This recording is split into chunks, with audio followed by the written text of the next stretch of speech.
Hi, ಇವತ್ತು ಮಳೆ ಬರ್ತಾ ಇತ್ತು. ಸೊ ವೆದರ್ ಕೂಡ ಕೋಲ್ಡ್ ಆಗಿತ್ತು. ಬಿಸಿ ಬಿಸಿಯಾಗಿ ಏನಾದರೂ ತಿನ್ನಬೇಕು ಅನ್ನಿಸ್ತಿತ್ತು. ಸೊ ಅದಕ್ಕೆ ಬಾಳೆಕಾಯಿ ಬಜ್ಜಿ ಮಾಡ್ಕೊತಾ ಇದ್ವಿ. ಅದೇನಿಲ್ಲ, ಒಂದು ಪಾತ್ರೆಗೆ ಒಂದು ಬೌಲ್ ಆಗೋಷ್ಟು ಕಡಲೆ ಹಿಟ್ಟು, ಹಾಗೆ ಒಂದು 2 ಟೇಬಲ್ ಸ್ಪೂನ್ ಆಗೋಷ್ಟು ಅಕ್ಕಿ ಹಿಟ್ಟು, 1 ಟೇಬಲ್ ಸ್ಪೂನ್ ಆಗೋಷ್ಟು ಕಾರ್ನ್ಫ್ಲೋರು, ರುಚಿಗೆ ತಕ್ಕಷ್ಟು ಉಪ್ಪು, ಅರ್ಧ ಟೇಬಲ್ ಸ್ಪೂನ್ ಚಿಲ್ಲಿ ಪೌಡರು, ಸ್ವಲ್ಪ ನೀರು ಹಾಕೊಂಡು ಮಿಕ್ಸ್ ಮಾಡಿ ಮತ್ತೆ ನೀರು ಬೇಕಾದರೆ ಆ್ಯಡ್ ಮಾಡಿಕೊಂಡು ಈ ಹದದಲ್ಲಿ ಹಿಟ್ಟನ್ನ ಕಲಿಸ್ಕೋಬೇಕು. ಸ್ವಲ್ಪ ಸೋಡಾ ಆ್ಯಡ್ ಮಾಡಿಕೊಂಡು ಪಕ್ಕದಲ್ಲಿ ಎಣ್ಣೆನ ಕಾಯಕ್ಕಿಡಬೇಕು.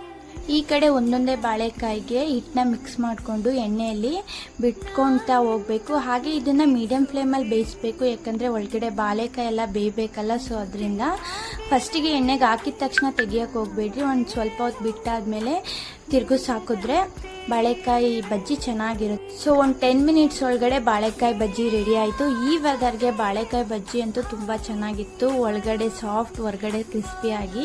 ಇವತ್ತಿನ ವಿಡಿಯೋ ಇಷ್ಟ. Thank you for